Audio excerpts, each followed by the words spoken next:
Good morning. How about another edition of Car Rants? Episode 4. Okay. This is fucking serious. Alright. We talk about billionaires, okay? And that most billionaires are psychopaths. I mean, that's one way to become a billionaire, is that you just crush everyone under you. Profit is priority number 1, and anything else is priority number 2, 3, 4. You know, your kids might be priority 7. You know, your wife might be priority 5 or 4.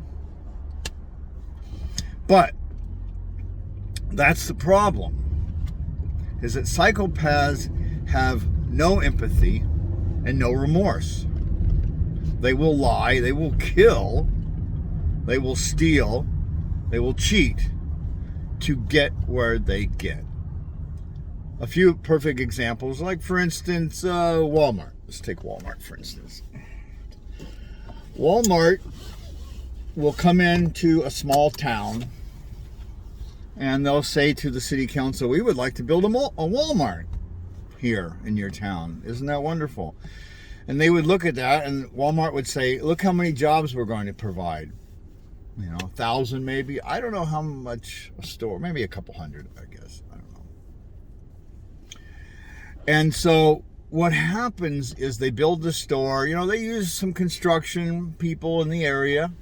And there's like about a year of probably a boom. And then after that, it starts to level off. And what happens is that all the businesses around the area of Walmart go out of business. Almost all of them. Hardware stores, grocery stores, clothing stores, you name it. Because Walmart is bringing in cheap foreign goods into the community, which are cheaper. Yeah, they're cheaper. But what it does is it undercuts the local businesses. And a lot of those businesses pay decent wages. But then what happens is that they start losing their customers because the customers will go to Walmart because stuff is cheaper.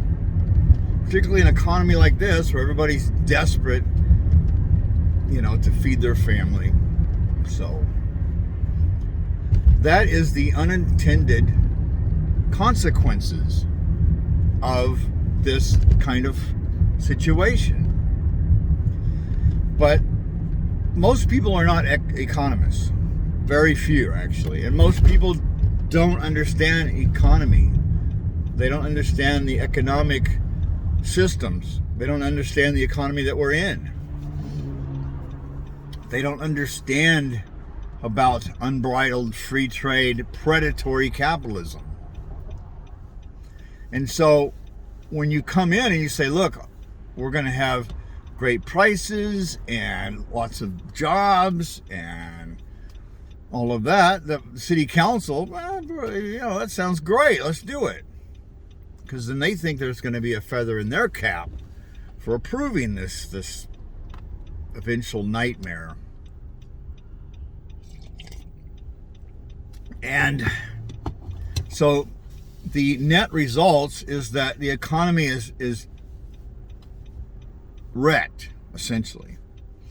Because a lot of the good paying jobs, now those people have to go to Walmart to work, where they do pay, in some places they have to pay $15 an hour, like in Seattle area, things like that. But for the most part, like in Virginia, for instance, I think the minimum wage is still $7.25 an hour. A lot of places are $10-12 an hour. You can't live. It's not a living wage. So what ends up happening is you have to have 2 or 3 members of the family work also to end up with enough money to survive on. And that wreaks havoc on the family. It wreaks havoc on the parents because they have a lot more stress. How are we going to feed our family this week, this month? Because we've got a lot of medical bills, we've got a lot of prescriptions we have to buy, groceries have, it's outrageous. I think a lot of stuff has doubled in price. I'm shocked at how fast, for instance, fast food prices went up. Because I travel a lot, I'm driving all the time, and sometimes I have to stop at these dog food stores and eat. God, this is nuts. I was hungry. I couldn't find a place really quick for lunch, and so I went to 7-Eleven because that was the only place that didn't have a line in the drive-thru. So I go in there and I get one of those cheeseburgers. Put some ketchup on it and stuff like that. It's warm. It's been in the under a hot lamp probably all day, maybe 2 or 3 days. Who knows? Anyway, this was the most disgusting piece of food I've ever eaten. It was horrible. It was like dog food. It was like a very low quality dog food. Oh my God. I knew I was going to get sick. I didn't get sick though. So I must have not had salmonella or anything in it, but yikes, it was bad. Oh my God. Anyway,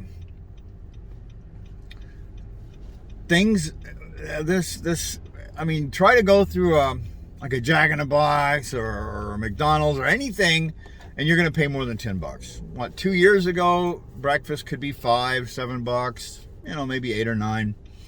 But now it's 12, 15, 17. God almighty. And a lot of these places are not paying more wages. Some of them are paying higher wages. But, for instance, we went to a Starbucks. They don't have ham anymore. They said we can't get it. The prices have skyrocketed on ham, and so they're just not buying it. So that's weird, very weird. Because you'd think there would be pigs everywhere. There's a lot of pigs in society. I don't know why there aren't pigs in the farm lots out in the fields or whatever they do, eating corn, all this crap. Anyway, Amazon is another example. Amazon made a fortune, and guess where it all went? The stock prices. And guess where the billionaires make all their money, their wealth? Stock prices. So when there was a lockdown and people needed stuff, what did they do? They went to Amazon. And stores all around the area we had 20% of our businesses just permanently closed. You had so many people buying off Amazon. Everywhere you went, there was Amazon boxes in front of people's doors. And then there was a rise in theft because people were stealing stuff from people's front doors. I don't know if you saw this video. It's hilarious. There's this guy that ran up to someone's house and stole their packages and ran back into their car. And the owner, because they had it on camera, the owner come running out and go, "Hey, what are you doing?" And so this guy is in his car and he backs out and he hits this snowbank. And his car gets stuck in the snowbank. And he's like desperately trying to get out and he's spinning his wheels. And then he jumps out and the owner's kind of laughing. Because he said, "The police are on their way," and he says, and the owner of the house says, "Your back wheels are not touching anything, they're spinning." And so the driver jumps out and tries to push the car, and he's scraping snow out from around his tires. It's freaking hilarious. This guy is desperately trying to get away, and he can't. And he's like, "Please don't call the police on me." It's like, oh my God, it was pretty hilarious. Anyway, I had shit stolen from in front of my door, and I live in an apartment building on the 3rd floor. I was gone for a week, and I had 4 packages. And I had a new cell phone that came in because I had broken mine.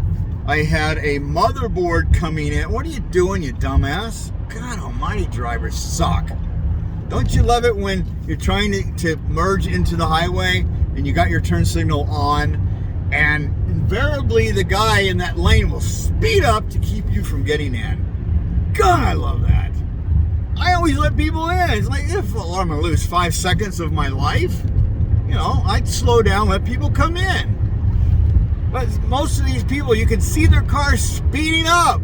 And so what I do is I just pull over anyway, and they almost slam into the back of me, the cocksuckers. God, it's nuts. It's insane. Oh my God, what's wrong with people? So anyway, where was I? Oh, Amazon. And getting things stolen from your front door. I had a motherboard that I had bought. I had brand new shirts and business cards coming in from the employer for me, and one other thing, and it was all gone. So I was thinking, if I see some MFer wearing my shirts out on the street around where I live, I'm gonna kick their ass.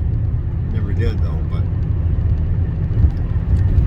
oh God. Anyway, what a freaking fricked up world we live in. This country is going down the toilet. There's another situation that I was thinking about the other day. I've had a business since 1993. And 2001, 9/11 killed us. Everything, you remember, everything kind of stopped except for the Bin Laden family. They all hopped on airplanes. Remember, they had shut down everything? Shut down all of the airports, but they hired special jets to fly the Bin Laden family out of the U.S. That was interesting. So, theft's going up, prices going up, Amazon's making a killing, and what I was thinking was, back in the 80s and the 90s, you could do a job, and you'd send out an invoice, net 30, and in 30 days, you'd usually get a check. Maybe a little late, but you'd usually get a check. And then the 90s hit. It got worse. And then in the 2000s, after 9/11, you were lucky to get paid in 60 days. And then, after that, we had 2009 crash. And that killed us. That wiped us out. Every one of our customers stopped paying their invoices. Every one of them! Because their businesses had stopped. They weren't getting any money. And we never recovered from that. I ended up laying off my employees. I ended up getting out of the building that I was in. Sold off all my inventory on eBay for cost or less than cost. And then I'd run out of inventory because I was trying to sell it off. And I'd have people on eBay pissed off because I didn't have any more. A $73 inkjet cartridge for a professional Epson printer, I was selling off for maybe $65, and people were pissed off that I run out of stock. What the fuck? Really? Oh God, people don't understand what you gotta do. And then Epson stabbed us in the back because we had so much inventory of everything. And the way their program works is that every 3 months, every quarter, they would issue a rebate based on your sales volume. And we were typically getting 3 to 5% rebates. It wasn't bad. But then what Epson decided to do is they were going to cut off all their small dealers, and they went with 4 or 5 of their big dealers.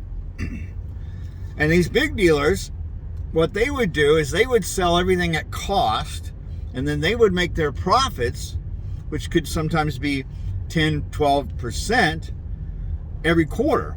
We couldn't do that. Most small businesses can't wait 90 days, and a lot of times it took a month to get the rebate.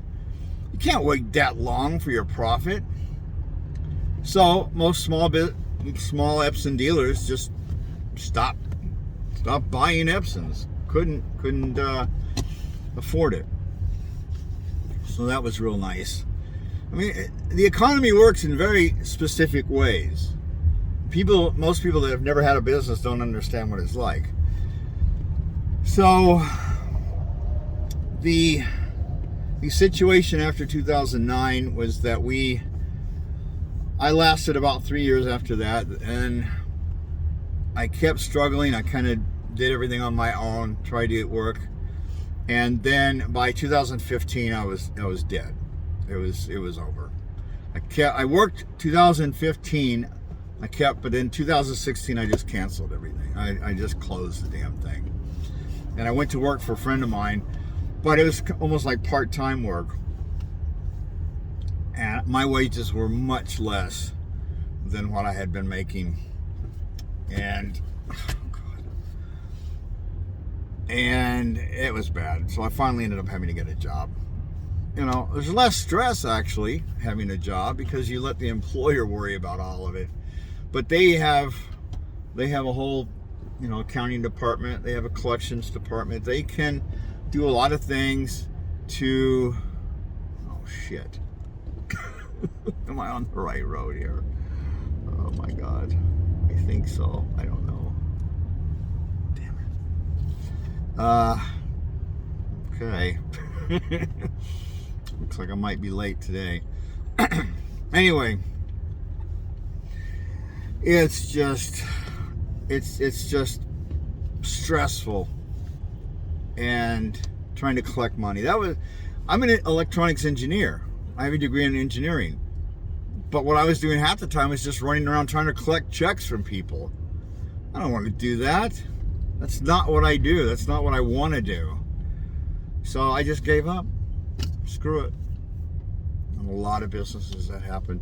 I remember going to Longo Toyota out here in California. I'm sitting in the lobby because a friend of mine was going to co-sign for a Prius for me. And so I'm sitting in their little waiting room and I'm looking. They have these certificates on the walls of every year, how their sales, the number of sales they had every year. And, you know, we were there, I don't know, about 2015, I guess. And I'm looking at these certificates and, you know, 2007, you know, 20,000 cars. 2008, 25,000 cars. And then 2009, 12,000 cars.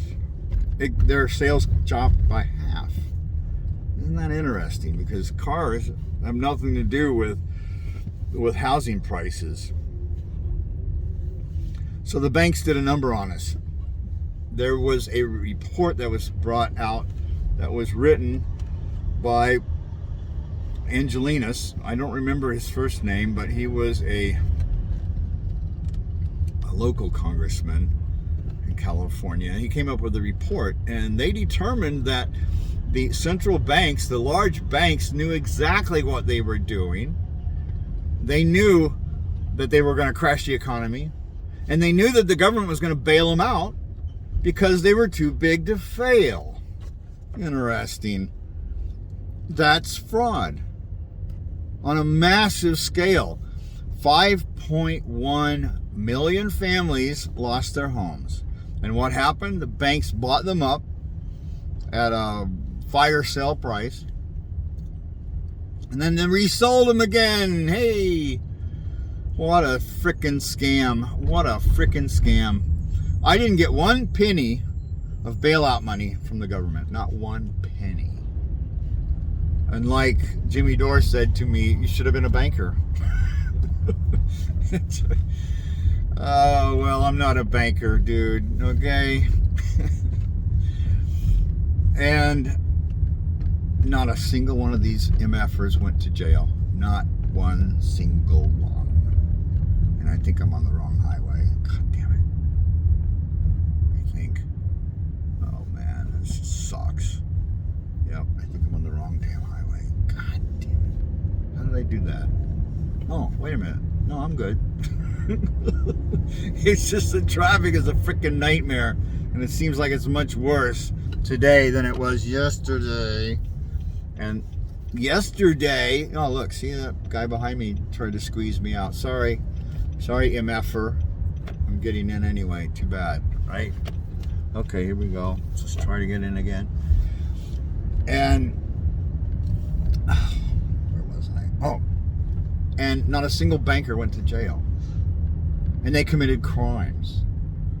And you had banks like Wells Fargo that was opening accounts in people's names that they hadn't even opened, and they were they were making profit off of these accounts, and a lot of these big companies didn't know that what was happening, and they were paying these fees. And yeah, this is nuts. It was crazy. Not a single one of these MFers went to jail, and they all got billions of dollars of bailout money.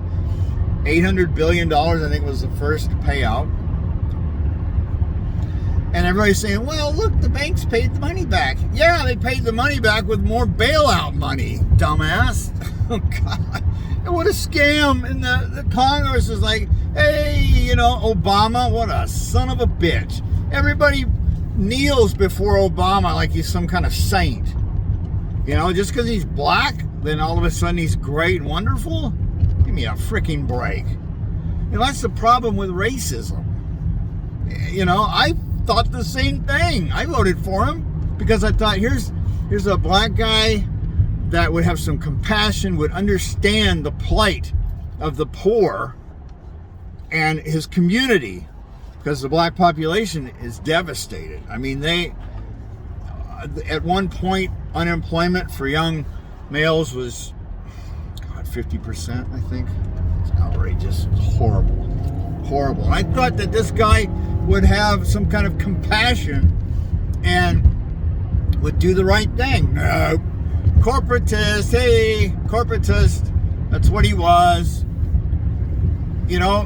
George Bush committed war crimes with his neocon cabinet. They committed war crimes, and they had a torture program.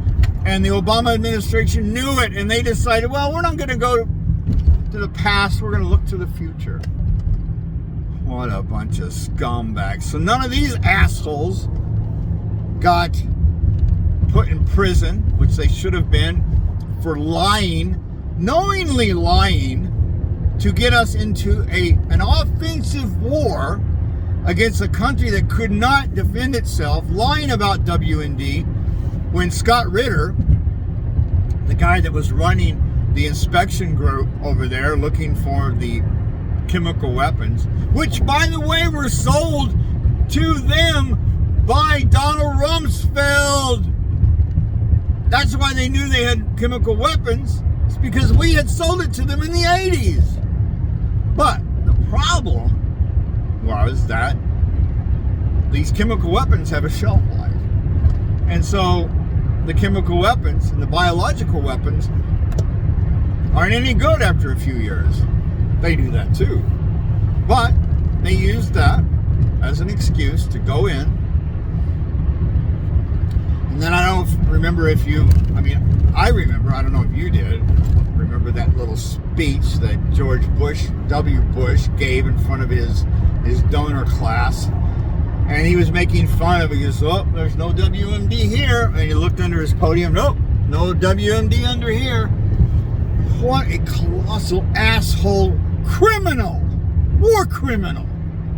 This motherfucker made fun of this. They killed over 1 million Iraqis. 1 million. This is one of the most important archaeological areas in the world. Some of the most ancient sites were there. Their museum, the huge Iraqi museum, was looted. I think we went in and took a lot of their stuff, the United States. It was looted. Everything was gone. They got some of their stuff back, but it was a travesty. It was a crime against humanity. It's where the cradle of civilization, the Sumerians, one of the first culture actually that came up with writing, came up with the 360 degrees. They came up with agriculture. They came up with a lot of stuff. Now they're finding out actually that Göbekli Tepe, a 11,000-year-old site in Turkey, actually that's where it looks like your farming and your agriculture came from. I think it was restarted. I think, well, I'll go into all that later on podcast. A lot of other weird things were going on in Iraq. Very strange. So we kill 1 million people to get rid of one ruler and his 2 derelict sons. Amazing. Absolutely amazing. And the American people, we ended up with the Patriot Act, and the American people are like cheering it on. Yeah, we got to get this bastard. God Almighty, please help me, Lord. And the media, like New York Times, was publishing bullshit from the CIA. Remember that woman that was the reporter? She was just getting CIA talking points and publishing them as if they were fact. A source has let us know that WMD will be found right around the corner, etc., etc., etc. See, that's a really interesting technique, because we know now that the CIA will plant information, false information, into the news media to promote their agenda, whatever that might be, going into a country. Oh, we got to go into Afghanistan. Oh my God, this Taliban is horrible. So at one point, we were destroying $10 tents with $1 million cruise missiles. Now that makes a lot of sense, doesn't it? That makes a lot of sense to me. Hey, the military-industrial complex, the military corporations like Raytheon and Boeing and General Electric, Lockheed Martin, I mean, you name it, these guys made a freaking fortune off of this war, these perpetual, unending wars. You don't hear about that in the media, you know. And now I just heard about Bill Gates, watching Jimmy Dore, and he had a little segment about Bill Gates, how these billionaires become so-called philanthropists, and they will they will start a charity, for instance, like the Bill and Melinda Gates Foundation, or the Clinton Initiative, or Pay for Play. And so what Bill Gates does is he gives grants to and buys advertising for these media outlets to promote products that he is invested in, like vaccines, for instance. That's Pfizer is everywhere. Bill Gates Foundation promoting all kinds of nefarious bullshit on the news. So he spent, I think, $300 million so far on grants and advertising in the news media, and he's made billions off of that. So what an investment that is. I think that John D. Rockefeller, I think, came up originally with that idea that you can buy the media. It's like a what do they call that? Oh God, public relations. You can buy public relations as news media. So the population doesn't realize that they are being sold on a product when they are watching the news. There was a video that was done by somebody, God, where they took little segments of a bunch of the different media shows, and I don't know, they had like 25 of these, and it was like, the CNN show is brought to you by Pfizer. MSNBC, Rachel Maddow's show, brought to you by Pfizer. NPR. These shows are possible by a grant from the Bill and Gates Foundation. Bill and Melinda Gates Foundation. And we already know from WikiLeaks that had published the emails that were going around with Clinton, that they were doing pay for play. They had millionaires in the Middle East giving them donations for access to Hillary Clinton when she was the Secretary of State. It was obvious. It was written in black and white. And nothing happened to the bitch. Nothing.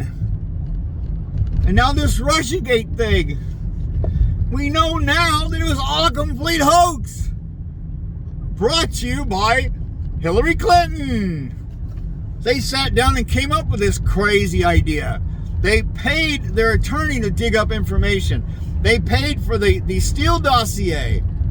And then you had the deep state going in and using the Steele dossier as evidence that they needed to surveil and get a FISA warrant for people that were in the Trump administration's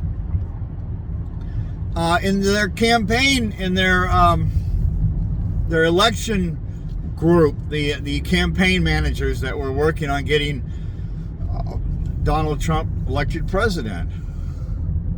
Nothing has happened yet.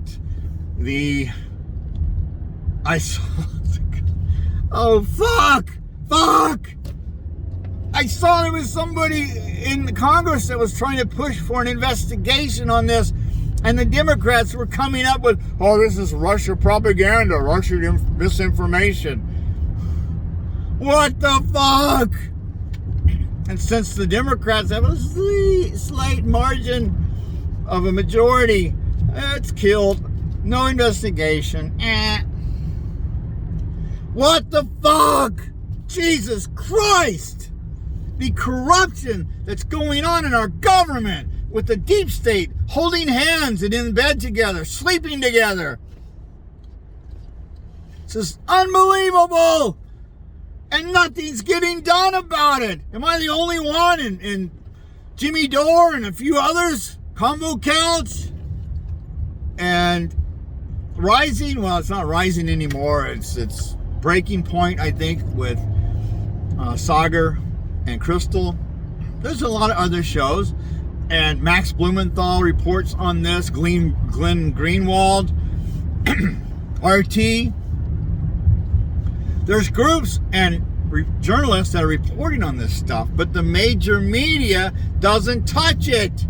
Nothing. Because who owns the major media? The corporate media.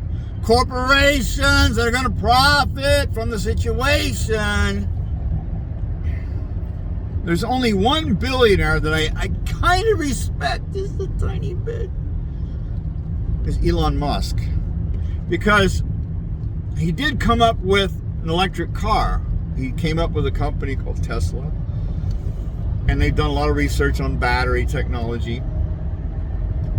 He is a multi-billionaire because of the stock prices, once again, but he's actually contributing something to society. Something, although he does the same thing. But Amazon, they don't produce anything. It's a net drain on the economy because they go out to China and Indonesia and Vietnam, where they got these cheap labor pools, Haiti, and they have products made, and they bring them back to the United States and sell them at a huge profit, but undercut local businesses. They can't compete. They go out of business.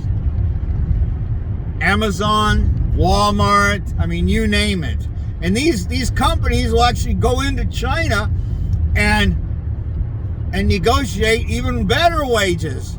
Remember, there was a recording that was done with that dumbass senator from Utah, Mitt Romney. He had a company called Blaine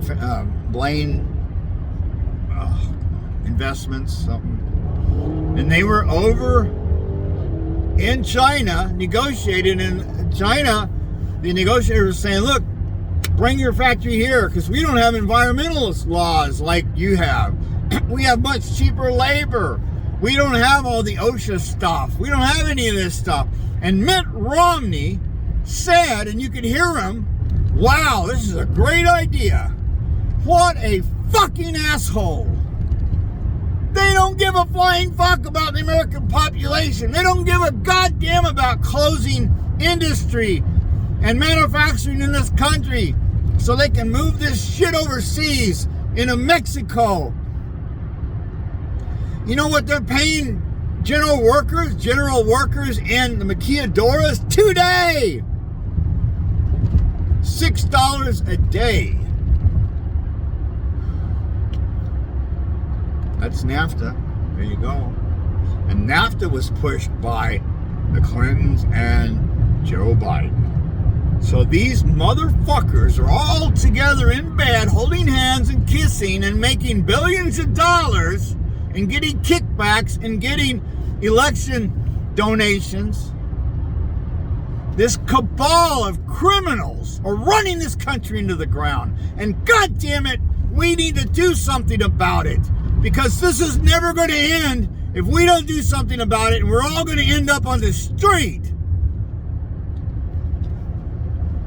And the only way to do it is through the ballot box. And I'm telling you, I'm going to promote this. The People's Party, go to peoplesparty.org, third party. And you've got to understand, because the third party, like the Green Party, can never get off the ground because they were always trying to work on a presidential candidate. And there's no way you can win because you can't get on the ballot in every state because the two major parties, the Republicans and the Democrats, make the rules so tough that you can't get in. So what we need to do is focus on certain states, certain so-called blue states, maybe even red states, and get candidates. If you can get 5 or 7 Congress people into Congress, federal elections, a few senators, that's all it takes, because you can throw a shoe into the gears of the mechanism of criminality, and you can stop it. And that's what the Justice Democrats could have done. That's what the fraud squad with AOC could have done. And that's what they promised they were going to do. And that's why people, the grassroots organizations and organizers, donated money to these people. And then what do? They fell to their knees and started kissing Nancy Pelosi's ass. Look at Bernie Sanders. What a fuck. What do they call them? A cuck? Somebody that stays married even though your wife is screwing everybody in town. That's a cuck. I actually was one. My ex-wife was lying constantly about everything, having an affair on me. I was the only one that didn't know about it. Everybody else did. What the fuck? Oh, let's push Joe Biden to the left. How did I know? And Jimmy Dore and a lot of the true progressives know that was not going to work. How did we know that? Because we know the history of Joe Biden. No one else does, I guess. Joe Biden has been on the wrong side of every policy fight in this country since the 80s. The 90s. NAFTA. He backed the crime bill. He actually, I think, wrote the crime bill, which ended up which just exploded the prison population. We were closing schools and hospitals and building prisons. And half of the people in these prisons are for drug offenses. We got people still in prison for marijuana offenses, where now in these states it's legal, and these people are still in prison. Because we have a prison labor system. You can pay these guys 50 cents a day so they can buy a pack of cigarettes every week to make things like McDonald's uniforms and to load Walmart trucks and you name it. This prison labor makes a lot of stuff for the governments at super cheap prices. And they call this rehabilitation? What, loading a truck is rehabilitating you? This is a fucked up situation we're in. And this is called predatory free trade, British free trade system, like the East India Company. That's what this system is. The British, back in the 1800s and the 1900s, in the 19th and the 20th century, were pushing opium because they said that was the ultimate product, because you could have it made, you could have it grown super cheap, you could bring it into India and China and different places and give it away for free and get the population hooked on it and then start selling it. They said this is the ultimate product. What the fuck? That's free trade capitalism for you, because these people don't give a goddamn about the population that they're running into the ground. Because free trade capitalism ends up, the final stage is feudalism. If you know what European feudalism looked like, you had the princes and the kings that lived in their castles, and then everybody else was serfs, grubbing in the ground, trying to grow food and survive. And that's what it ends up being. It's disgusting. Absolutely freaking disgusting. Oh, God damn it. All right, I'm going to end this. This is Rants, episode 4.